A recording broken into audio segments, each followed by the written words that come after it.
রাজশাহীতে আয়োজিত মানববন্ধন ও সমাবেশে সাংবাদিক নেতারা বলেছেন,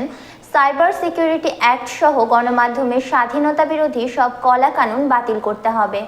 সাংবাদিক দম্পতি সাগর রুনি সহ সাংবাদিক হত্যার বিচার ও সাংবাদিক সুরক্ষা আইন প্রণয়ন করতে হবে। রোববার অর্থাৎ 1 সেপ্টেম্বর বেলা 11:30টার দিকে নগরীর সাহেববাজার 0 পয়েন্ট রাজশাহী সাংবাদিক ইউনিয়ন RUZ-এর উদ্যোগে আয়োজিত সাংবাদিক সমাবেশে এসব দাবি তুলে ধরেন রাজশাহীর সাংবাদিক নেতারা। সাইবার সিকিউরিটি অ্যাক্ট সহ গণমাধ্যমের স্বাধীনতা বিরোধী সব কলাকানুন বাতিল, সাংবাদিক দম্পতি সাগর রুনি সহ সাংবাদিক হত্যার বিচার ও সাংবাদিক সুরক্ষা আইন প্রণয়নের দাবি তুলে ধরেন এই সমাবেশ থেকে।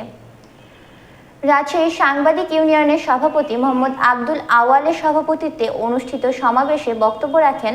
রাজশাহী সিটি প্রেস ক্লাব ও RUZ-এর সাবেক সভাপতি ডক্টর নাজিব ওয়াদুদ, রাজশাহী প্রেস ক্লাবের আহ্বায়ক সাজু, রাজশাহী এডিটর্স ফোরামের সাধারণ সম্পাদক আহসান হাবিব অপু, BFUZ-এর সহকারী মহাসচিব ও RUZ-এর সাধারণ সম্পাদক ডক্টর সাদিকুল ইসলাম স্বপন, RUZ-এর সহসভাপতি মঈন উদ্দিন, সাবেক সহসভাপতি আব্দুস সবুর, ভারপ্রাপ্ত যুগ্ম সম্পাদক ওমর ফারুক, কোষাধ্যক্ষ মঈন উদ্দিন,